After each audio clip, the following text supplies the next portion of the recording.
இறையேசுவில் பிரியமான சகோதர சகோதரிகளே, ஞானம் ஞானத்தை வச்சு நிறைய பேர் பெயர் வச்சிருப்பாங்க. ஞான பிரகாசம், ஞான பிரகாசி, ஞான அலங்காரி, வேற ஞான புஷ்பம். அருமையாக இருக்கும். இது ஒரு புரியாத புதிராக இருக்கும். ஞானம் அப்படின்னாலே நமக்கு அது ஒரு மாதிரி தான் இருக்குது, ஒரு மலைப்பாக இருக்குது. இருந்தாலும் அது ஒரு எளிதான ஒன்று. அந்த ஞானம்தான் இறைவன், ஞானம்தான் இயேசு. எனவே அவரை நாம் பெற்றுக்கொள்வதுதான் உண்மையான ஞானம் என்பதை இந்த நாள் சிந்திக்க நமக்கு அழைப்பு விடுக்கிறது. ஞானத்திற்கு உதாரணமாக நாம் யாரை சொல்லலாம்? விவிலியத்திலே சாலமோன் அரசர். சாலமோன் அரசர்னாலே ஞானம்தான். கடவுள் அவரிடம் தோன்றி, உனக்கு என்ன வேண்டுமானாலும் கேள், நான் வரம் தருகிறேன் என்று சொல்லுகிறார். சாலமோன் எதை கேட்டார்? 1 அரசர் புத்தகம் 3ஆம் அதிகாரம் 9வது வசனம். எனவே உம் மக்களுக்கு நீதி வழங்கவும் நன்மை தீமை பகுத்தறியவும் தேவையான ஞானம் நிறைந்த உள்ளத்தை அடியேனுக்கு தந்தருளும். பாத்தீங்களா, கடவுள்கிட்ட இந்த சாலமோன் அரசர் கேட்கிறது மக்களுக்காக, மக்களை வழிநடத்தவும். அதே போல என்னோட அருமையான வார்த்தை, நன்மை தீமை பகுத்தறியவும் தேவையான ஞானத்தை எனக்கு தாருங்க அப்படின்னு சொல்லி சாலமோன் அரசர் கேட்டார். பொன்னையோ பொருளையோ வெள்ளியையோ கேட்கவில்லை, தனக்காக எதையும் கேட்கவில்லை. எனக்கு நீடிய ஆயுளை தாங்க, எனக்கு நிறைய செல்வத்தை தாங்க அப்படின்னு சொல்லி கேட்கல. மக்களை வழிநடத்த எனக்கு ஞானத்தை தாருங்கள். இதே கடவுள் நம்மிடம் வந்து ஒரு வரம் நான் உனக்கு தருகிறேன். குழந்தை இயேசு வச்சுக்கிடுமே, குழந்தை இயேசு கனவுல தோன்றுறாங்க. தோன்றி, உங்களுக்கு இதோ நீ இவ்வளவு நாள் என் பக்தரா இருக்கிற, நீ ரொம்ப நல்ல பிள்ளையா இருக்கிற, நீ என்ன வேண்டுமானாலும் கேள், நான் தருகிறேன் அப்படின்னா நம்ம என்ன கேட்போம்? குழந்தை இயேசுட்ட நம்ம என்ன கேட்போம்? எனக்கு நீடிய ஆயுளை தாங்க, நீடிய பொறுமையை தாங்க, நல்ல உடல் ஆன்ம சுகத்தை தாங்க அப்படின்னு கேட்போம். ஏன்னா இந்த காலத்துல அதுதான் முக்கியமாக இருக்கிறது. மருத்துவமனைகள் எல்லாம் நிரம்பி வழிகிறது. தெரியாத புரியாத வியாதிகள் எல்லாம் இருக்கிறது. கண்டுபிடிக்க முடியாத மருந்துகள், என்ன எந்த வியாதிக்கு என்ன மருந்தே கண்டுபிடிக்க முடியாமலாம் இருக்குது. இன்னைக்கு மனுஷன் உச்சந்தலையிலிருந்து உள்ளங்கால் வரை வியாதிகள், உடம்பு வலி, அதுல வலி, உச்சந்தலையிலிருந்து உள்ளங்கால் வரை எந்த நிவாரண மருந்துகளும் இல்லை, எந்த நிவாரணிகளும் இல்லை. இன்னைக்கு மனுஷன் அதை தான் நாம கேட்போம். நல்லா எனக்கு உடல் ஆன்ம சுகத்தோடு இருந்தாலே போதும் அப்படின்னு சொல்லி, ஆண்டவரே அப்படின்னு சொல்லி தான் நம்ம ஆண்டவர்கிட்ட கேட்போம்.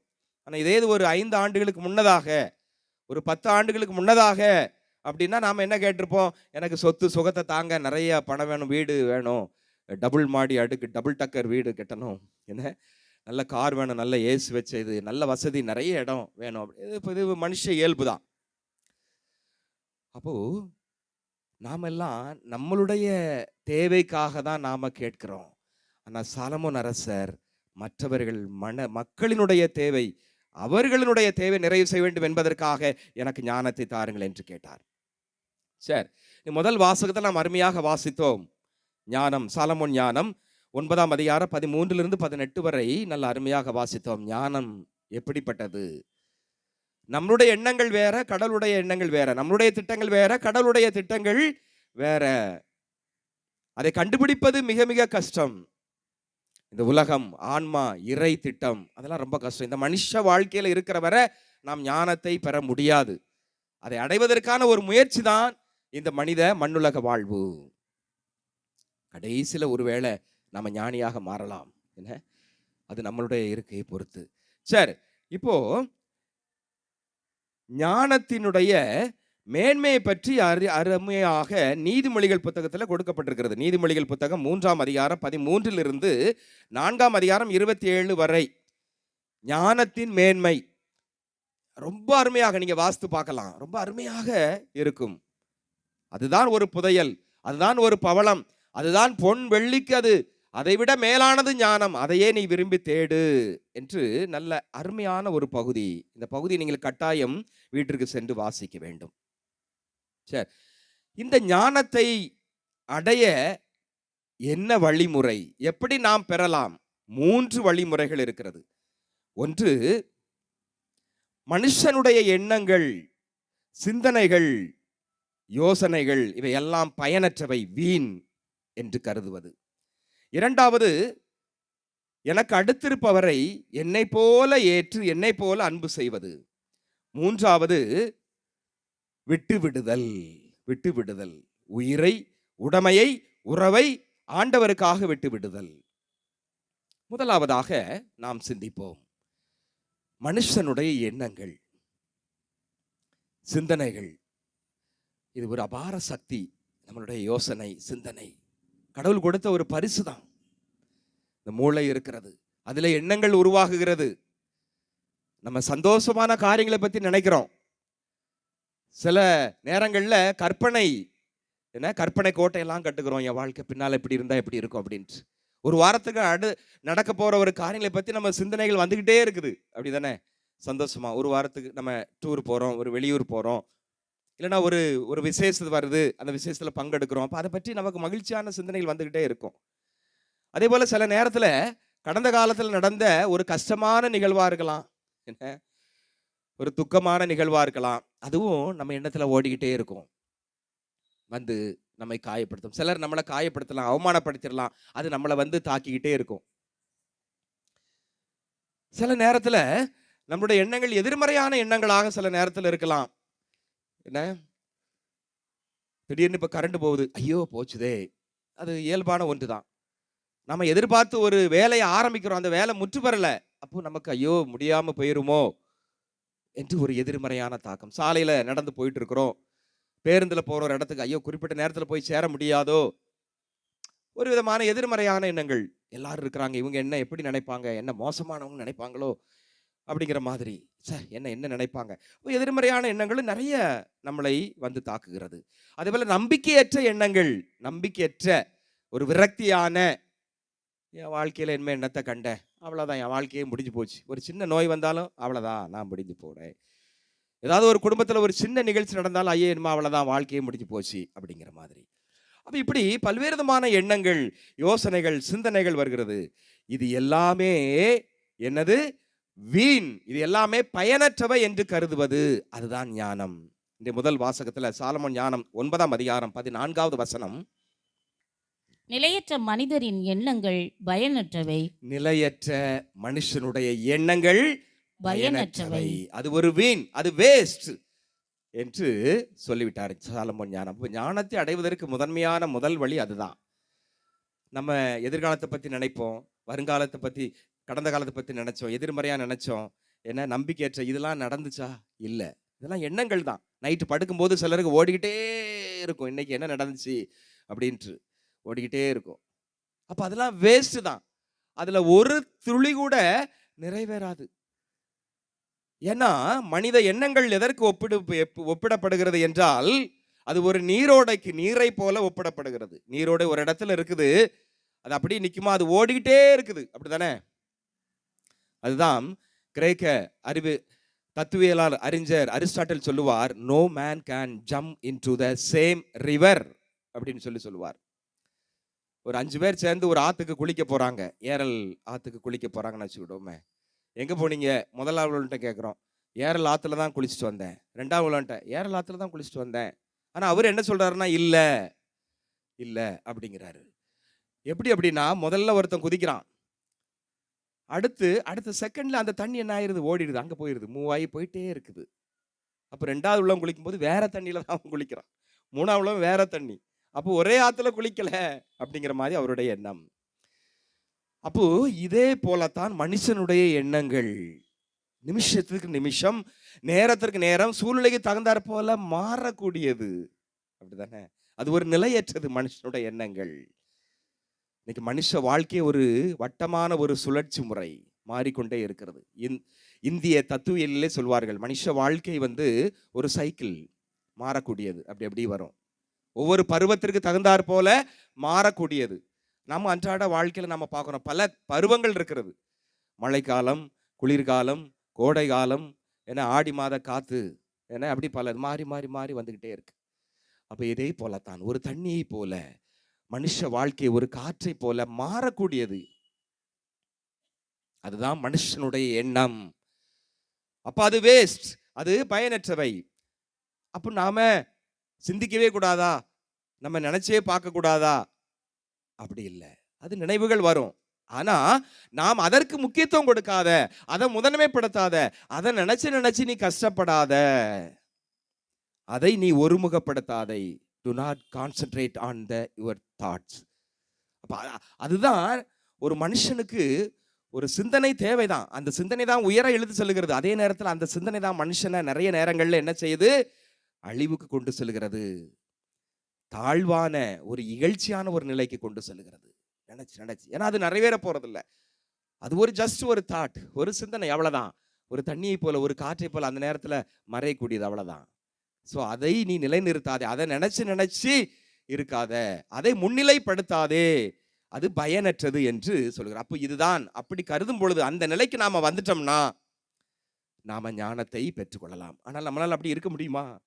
எண்ணம் சிந்தனை அதை தான் நம்ம நினைச்சிட்டு இருப்போம். நாளைக்கு என்ன நடக்கும், இப்பவுமே சிந்தனை ஓடிட்டு தான் இருக்கும். அடுத்து எப்போ முடிப்பாரு சமையல் பிரசங்கம், எப்போ பூச முடியும், நாளைக்கு என்ன வேலை இருக்குது, ஐயோ ஸ்கூலுக்கு போகணுமே, கஷ்டமா இருக்கும், அப்படி அதை மாற்ற முடியாது. அப்போ அதெல்லாம் பயனற்றவை என்று எண்ணுவதுதான் ஞானம். இரண்டாவது, ஞானத்தை அடைவதற்கான வழி என்ன? எனக்கு அடுத்திருப்பவரை என்னை போல ஏற்றுக்கொண்டு என்னை போல அன்பு செய்ய வேண்டும். கொஞ்சம் கஷ்டமான காரியம்தான். லூக்கா நற்செய்தி 10ஆம் அதிகாரம் 27 ஆண்டவர் இயேசு இதைத்தான் சொல்றாரு. அதற்கு எடுத்துக்காட்டாக நல்ல அருமையாக இன்னைக்கு 2ஆம் வாசகம் வாசித்தோம் பாருங்க. அருமையான திருத்தூதர் பவுல் பிலமோனுக்கு எழுதப்பட்ட திருமுகத்திலே நாம வாசித்தோம். அருமையானது. அதனுடைய பின்னணியை நாம் இப்போ சிந்திச்சு பார்ப்போம். ரொம்ப அருமையான சுவையான ஒரு நிகழ்ச்சி. கொலோசை நகரம், அங்கே வாழ்ந்தவர்தான் இந்த பிலமோன் என்கின்ற பிரபலமான செல்வந்தர், ஆனால் நல்ல கிறிஸ்தவர். அவருக்கு ஒரு அடிமை ஒருவர் இருந்தார், ஒனேசிமு அடிமை. அந்த காலத்தில் பவுலடியார் வாழ்ந்த காலத்தில் இந்த எஜமான் அடிமைத்தனம் இருந்தது. பவுலடியார் அதை பார்த்துக்கிட்டே இருக்கிறாரு. ஆனால் அதை மாற்ற முடியல, அதை ஒழிக்க முடியவில்லை. ஆனால் சீர்படுத்தினார். எபேசியர் 6ஆம் அதிகாரம் 5-9 வரை உள்ள பகுதியை வாசியுங்கள். அடிமைகளே, நீங்கள் கிறிஸ்துவுக்கு கீழ்ப்படிவது போல இவ்வுலகில் உங்களுக்கு தலைவர்களாக இருப்பவர்களுக்கு அச்சத்தோடும் நடுக்கத்தோடும் முழு மனத்தோடும் கீழ்ப்படியுங்கள்.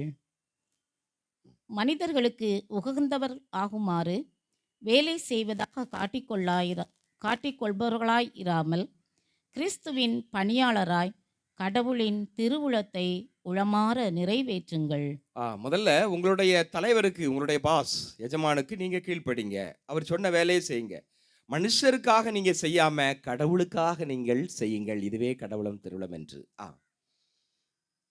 தலைவர்களே, நீங்களும் உங்கள் அடிமைகளிடம் அவ்வாறே நடந்து கொள்ளுங்கள். அவர்களை அச்சுறுத்துவதை விட்டுவிடுங்கள். அவர்களுக்கும் உங்களுக்கும் ஒரே தலைவர் விண்ணுலகில் உண்டு என்பதையும் அவர் ஆள் பார்த்து செயல்படுவதில்லை என்பதையும் அறிந்து கொள்ளுங்கள். இறுதியாக நீங்கள் ஆண்டவரோடு இணைந்து அவர் தரும் வலிமையினாலும் ஆற்றலாலும் வலுவூட்ட பெறுங்கள். சரி, அப்போ ஒரு அடிமைகள் எப்படி இருக்க வேண்டும், அதே போல தலைவர்கள் எப்படி அடிமை நடத்த வேண்டும்? அவங்களை அச்சுறுத்தாதீங்க, கடவுளுடைய பிள்ளைகளாக கருதி அவர்களை நடத்துங்கள். ஏனெனில் நீங்களும் கடவுளோடு இணைந்திருக்கிறீர்கள் என்று அருமையாக இந்த எஜமான் அடிமைத்தன்மை பற்றி பவுலடியார் அருமையாக விளக்குகிறார், பேசுகிறார். அப்போ அதை அழிக்க முடியவில்லை, அதை சீர்படுத்துகிறார். அடுத்து பாருங்க, இன்னும் அவர் எப்படி இந்த உறவு இருக்க வேண்டும் என்று அருமையாக சொல்கிறார். 1 கொரிந்தியர் 12ஆம் அதிகாரம் 13வது வசனம். ஏனெனில் யூதரானாலும் கிரேக்கரானாலும் அடிமைகளானாலும் உரிமை குடிமக்களானாலும் நாம் எல்லாரும் ஒரே தூய ஆவியால் ஒரே உடலாய் இருக்கும்படி திருமுழுக்கு பெற்றோம். அந்த ஒரே ஆவியை பானமாகவும் பெற்றோம். அப்ப பாருங்க, அருமையாக சொல்லிட்டாரு. யூதரானாலும் கிரேக்கரானாலும், ஆணென்றும் பெண்ணென்றும் இருந்தாலும், அடிமை என்றும் உரிமை குடிமை என்றும் உங்களுக்கிடையே எதுவுமே கிடையாது. நாம எல்லாரும் ஒரே தூய ஆவியால் ஒரே திருமுழுக்கை பெற்றுள்ளோம். எனவே ஆண்டவரோடு நாம் இணைந்திருக்கிறோம். நாம் எல்லாரும் ஆண்டவருடைய பிள்ளைகள். அப்ப இந்த சமத்துவம், நாம எல்லாரும் ஒண்ணு என்கின்ற ஒரு தன்மையை அவர் விதைக்கிறார். அடுத்து பாருங்க, கலாத்தியர் 3ஆம் அதிகாரம் 28வது வசனம். இனி உங்களிடையே யூதர் என்றும் கிரேக்கர் என்றும் அடிமைகள் என்றும் உரிமை குடிமக்கள் என்றும் இல்லை, ஆண் என்றும் பெண் என்றும் வேறுபாடு இல்லை, கிறிஸ்து இயேசுவோடு இணைந்துள்ள நீங்கள் யாவரும் ஒன்றாய் இருக்கிறீர்கள். நாம எல்லாருமே ஒன்றாக நாம இருக்கிறோம் அப்படிங்கிற அந்த சமத்துவத்தை கொண்டு வருகிறார்.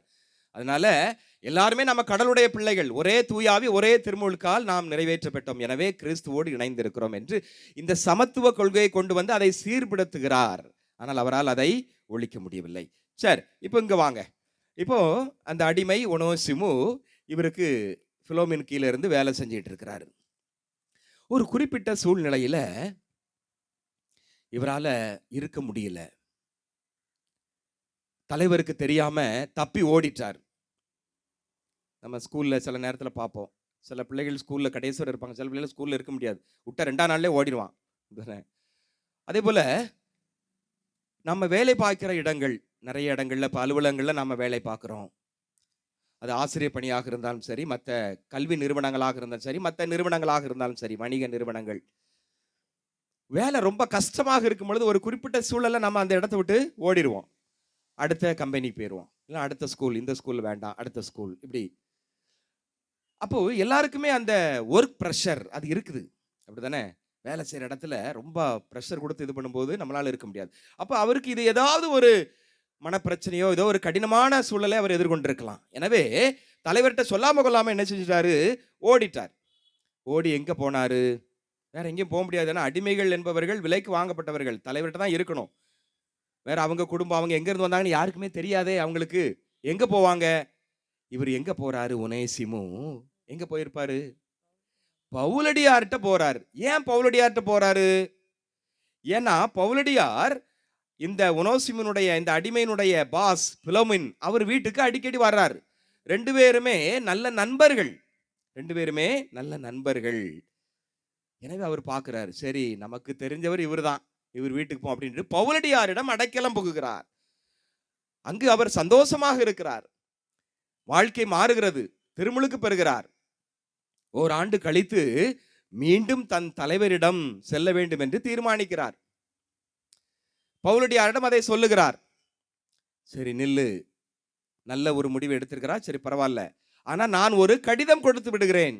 ஏன்னா நீ இப்படியே போனின்னா உன்னை அவர் உன் மேல ரொம்ப கோபத்துல இருப்பார், உன்னை கொன்று போட்டு விடுவார். ஏனெனில் ஒரு அடிமை தப்பிச்சு போறான்னா அந்த தலைவர் அந்த அடிமையை பார்த்தா கொல்லின்றலாம், அதுதான் கிரேக்க யூத சட்டம்.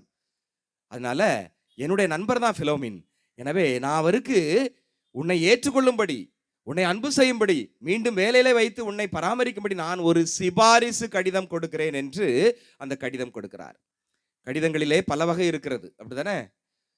அன்பு கடிதம், அலுவலக கடிதம், விண்ணப்ப கடிதம், அறிவுரை கடிதம் என பலவா இருக்கு. அப்ப இது இந்த பிலோமின் எழுதப்பட்ட இந்த திருமுகம் என்பது ஒரு பரிந்துரை கடிதம். ஒரே ஒரு அதிகாரம் தான் இருக்குது, அது ஃபுல்லா பரிந்துரை கடிதம், ரெக்கமெண்டேஷன் லெட்டர். சரி, அப்போ அதை கொடுத்து அனுப்புகிறார். அதை பாருங்க, 11வது வசனம் வாசிங்க. முன்பு உமக்கு பயனற்றவனாக இருந்த அவன் இப்பொழுது எனக்கும் உமக்கும் பயனுள்ளவன். என் பிள்ளை அனுப்புறது அப்படி இருக்குல்ல, 11வது வசனம். பவுலாகிய எனக்கு சிறையில் இருந்தபோது பிள்ளையான ஒனேசிமுக்காக உம்மிடம் வேண்டுகிறேன். அப்போ பவுலடியாரு ஃபர்ஸ்ட் அவர் என்ன எழுதுறார் அப்படின்னா, என் பிள்ளை, இந்த ஒனோசிமு என்னுடைய பிள்ளை என்று சொல்லுகிறார். அடுத்து 12வது வசனம், அவனை உம்மிடம் திரும்ப அனுப்புகிறேன், அவனை அனுப்புவது என் இதயத்தையே அனுப்புவது போலாகும்.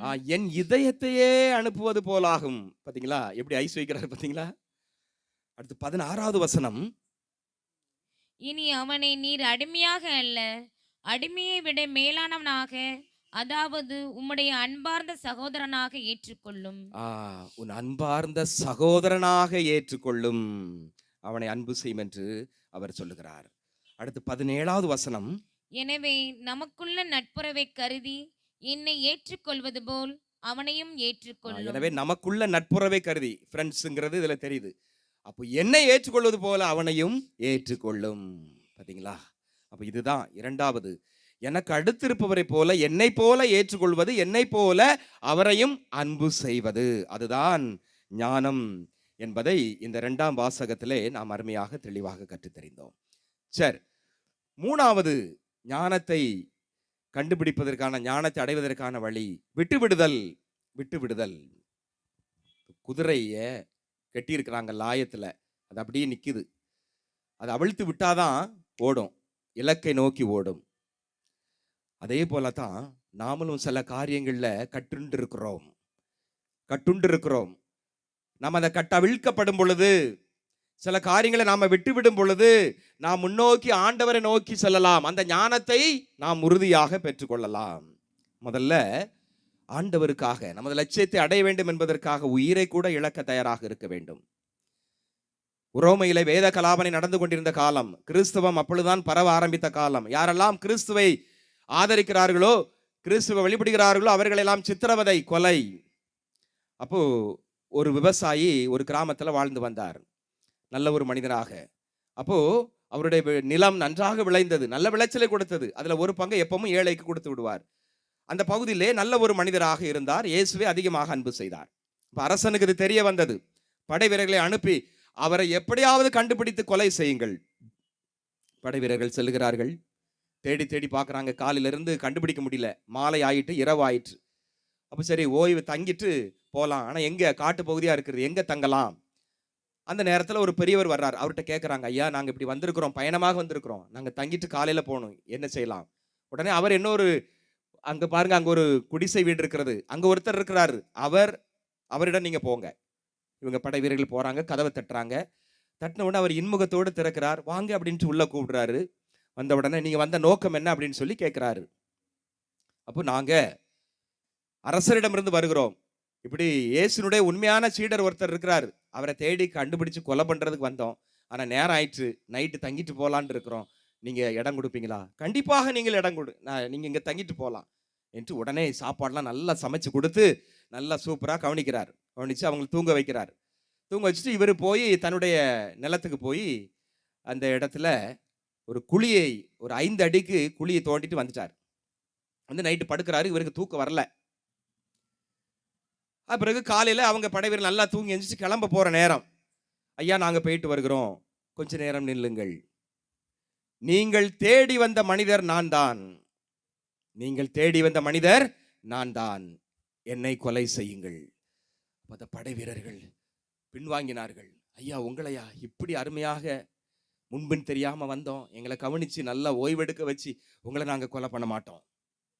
இல்லை, நான் ஆண்டவருக்காக இரத்த சாட்சியாக, மறை சாட்சியாக உயிர் கொடுக்க வேண்டும் என்று எனக்கு ஆவல்.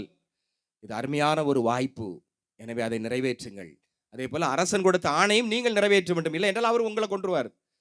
எனவே அவர்கள் மனமில்லாமல் அவரை கொலை செய்தார்கள். அந்த குழியிலே அவர்கள் அடக்கம் செய்தார்கள்.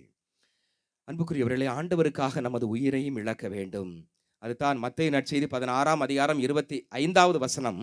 தம் உயிரை காத்துக்கொள்ள விரும்பும் எவரும் அதை இழந்து விடுவர், மாறாக என் பொருட்டு தம்மையே அழித்துக் கொள்கிற எவரும் வாழ்வடைவார். மார்க்கு நற்செய்தி 8ஆம் அதிகாரம் 35வது வசனம்.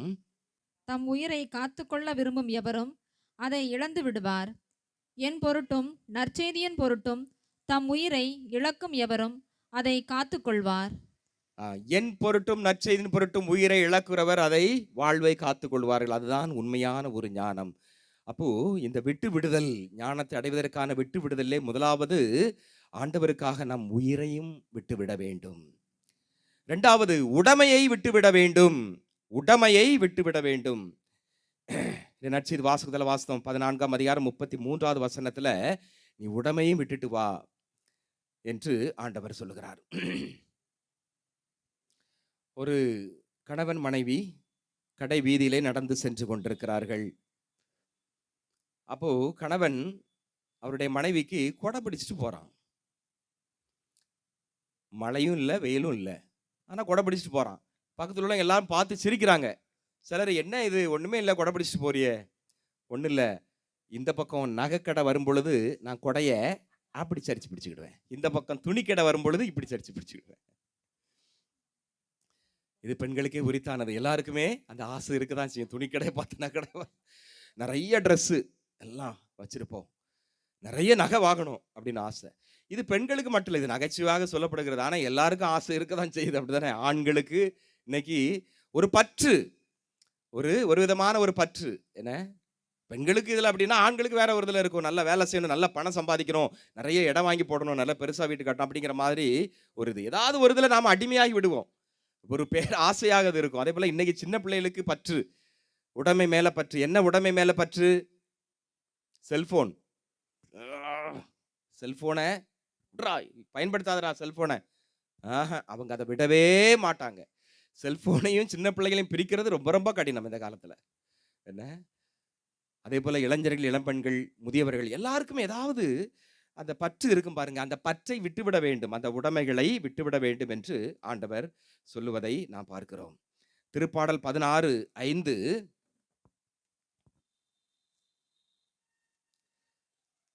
ஆண்டவர் தாமே என் உரிமை சொத்து, அவரே என் கிண்ணம், அவரே என் மீட்பு. அப்போ நமது உடைமையாக பிடித்து கொள்வது ஆண்டவரை, நமது பற்றாக ஆண்டவரை நீ பற்றிக்கொள். மற்ற இந்த உலகத்தில் உள்ள பொருட்கள், மனுஷர்கள், உனக்கு எது சந்தோஷத்தை கொடுக்குன்னு நினைக்கிறியோ, எது ஆசையாக இருக்கிறது நினைக்க, அதை எல்லாத்தையும் நீ விற்று தூக்கி தூர போற்று. அதுதான் ஆண்டவர் இயேசுவை பின்பற்றக்கூடிய வழி, அதுதான் ஞானத்தை அடைவதற்கான ஒரு வழி என்று ஆண்டவர் சொல்லுகிறார். சரி, மூன்றாவது உறவை விட்டுவிட வேண்டும்.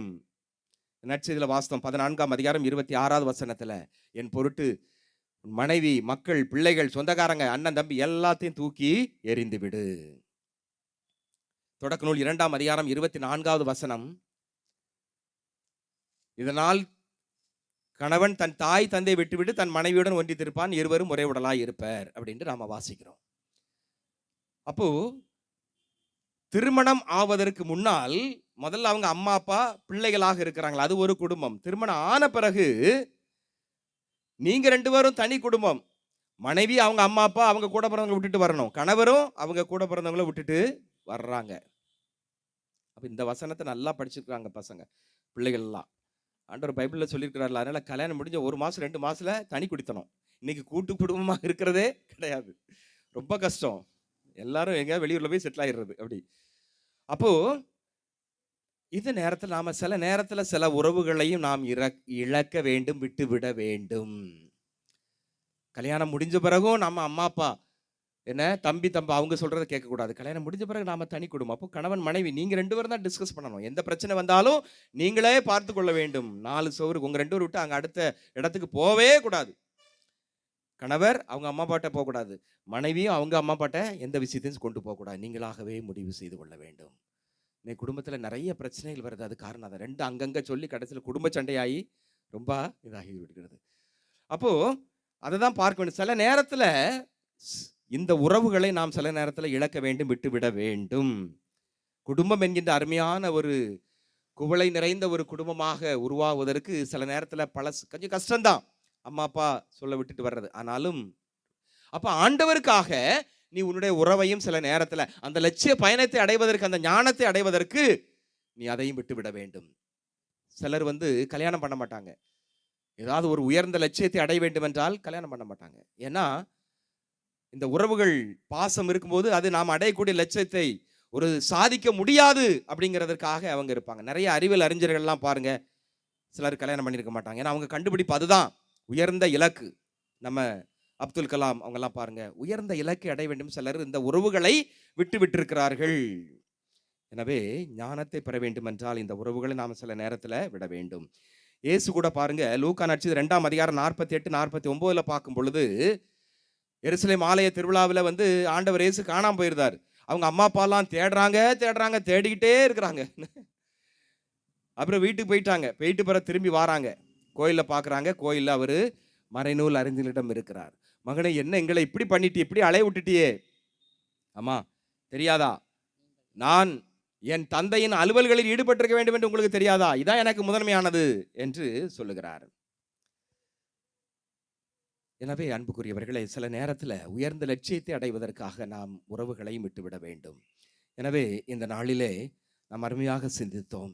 ஞானத்தை அடைவதற்கு 3 வழி. முதல்ல நம்மளுடைய சிந்தனை எண்ணங்களை அது ஒரு பயனற்றவையாக கருதுவது, அதற்கு முன்னிலைப்படுத்தாதே. இரண்டாவது, நம்மை நாம் ஏற்றுக்கொள்வது போல, நம்மை அன்பு செய்வது போல நமக்கு அடுத்திருப்பவரையும் ஏற்றுக்கொண்டு அன்பு செய்ய வேண்டும். மூன்றாவது, உயிரை, உடைமையை, உறவை விட்டு விடும் பொழுது நாம் ஒரு சிறப்பானவர்களாக மாறுகிறோம். எனவே அதற்கு தேவையான வரம் வேண்டி நாம் இந்த வழிபாட்டில் பங்கெடுப்போம். ஆமென்.